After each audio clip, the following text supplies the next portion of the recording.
Whoa.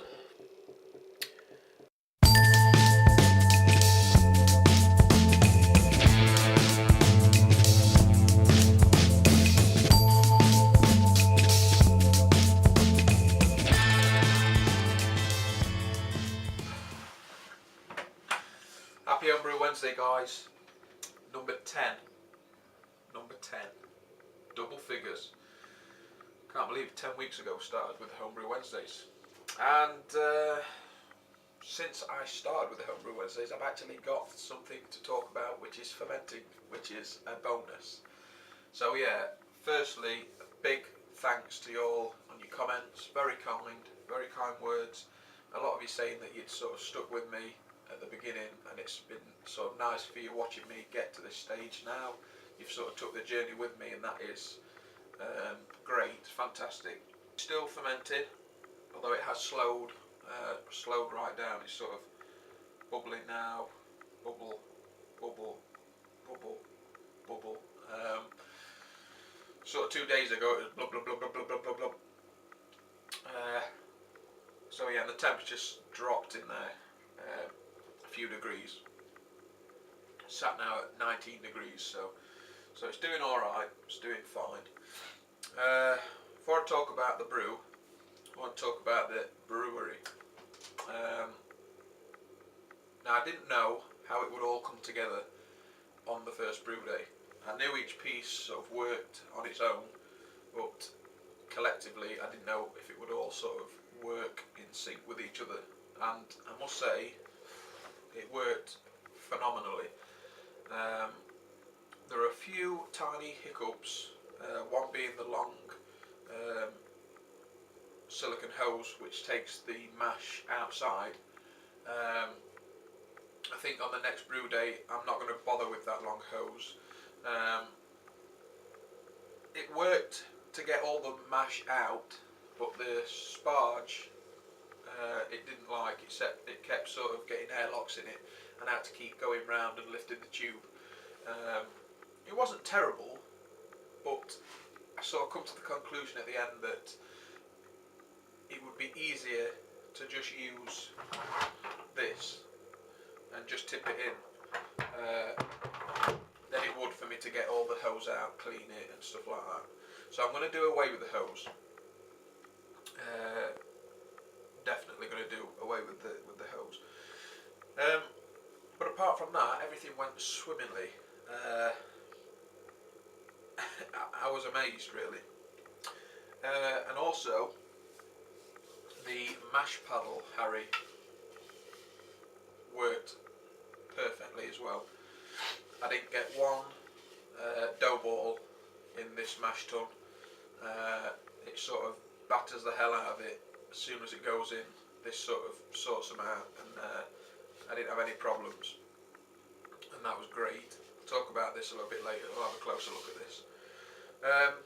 Insulation on the mash tun, again, I'm not using a cooler box, so I've sort of had to rig my own insulation up, and I must say, only losing sort of 2-3 degrees in an hour isn't bad going on a homemade mash tun. So yeah, that went swimmingly. The brewery is working, and the fermentation chamber is really sort of working well.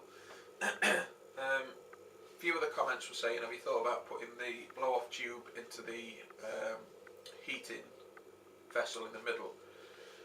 I did actually think about doing that. However, I think it's better to have it outside in the wine bottle, because you can actually see if it's still fermenting, and you can see what it's doing without sort of taking the lid off and disturbing it.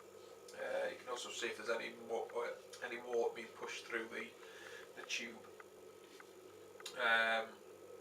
So yeah, so the fermentation chamber is working perfectly. Let me put this down, shake it at you. So let's have a look inside. Let's have a look at the brew. Let's see how it's progressing. I should imagine it's sort of coming towards the end of its fermentation. It slowed down. Another couple of days and it should be done. Yeah, the brew itself, I missed out a step. and let me explain what I missed out. The recipe asks for a mash in and a mash out. Alright, so the mash in is putting your 17 litres in, doughing in, and then before you sort of start running it off, 10 minutes towards the end of the mash, you then add another 9 litres of water to it. I'd never heard of this before, so I sort of asked Harry what I should do with it. And he said, I don't bother with it really, I just do the mash and the sparge, and it all works out fine. So I said, fuck, that's brilliant. But in my sort of stupidity, I forgot to add the water in that step to the mash, the first mash. So I was short of like 9 litres.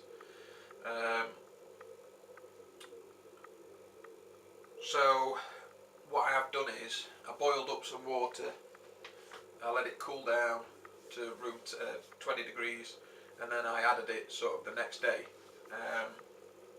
So I've brought it up to volume now, so there's no need to add any more yeast. The bittering should be fine, and it should be as strong. It should be alright now. So let's have a look at it anyway.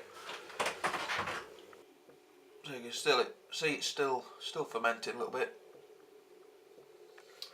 Let's have a look and see what we've got.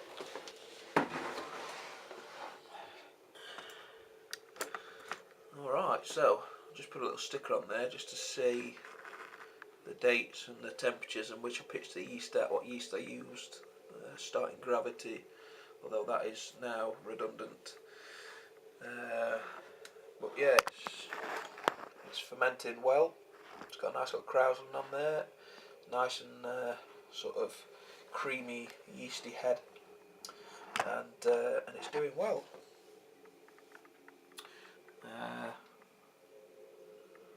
So there's not much more I can say about it at the minute.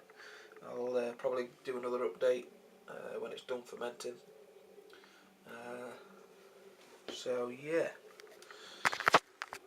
I will definitely be doing another video when I dry hop it. There'll be a second stage to it when it's done fermenting. It's got to be racked into the other carboy and dry hopped with Cascade. So it's going to be good. It's going to be perfect. I know it is.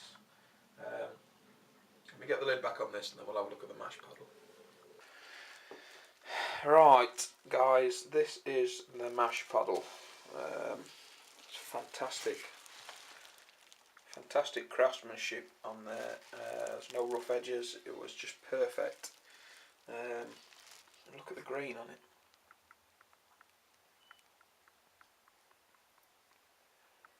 Just a brilliant looking piece. And you have your logo or your name branded onto it. And even asked me if I wanted a little hole so I could hang it up in the brewery. Perfect. I think this was about £28, and I must say that it is extremely good value for money. If you go over there to Idle Valley Brewing and order one, you won't be disappointed with it at all. I think you just rub them down with olive oil when you've done,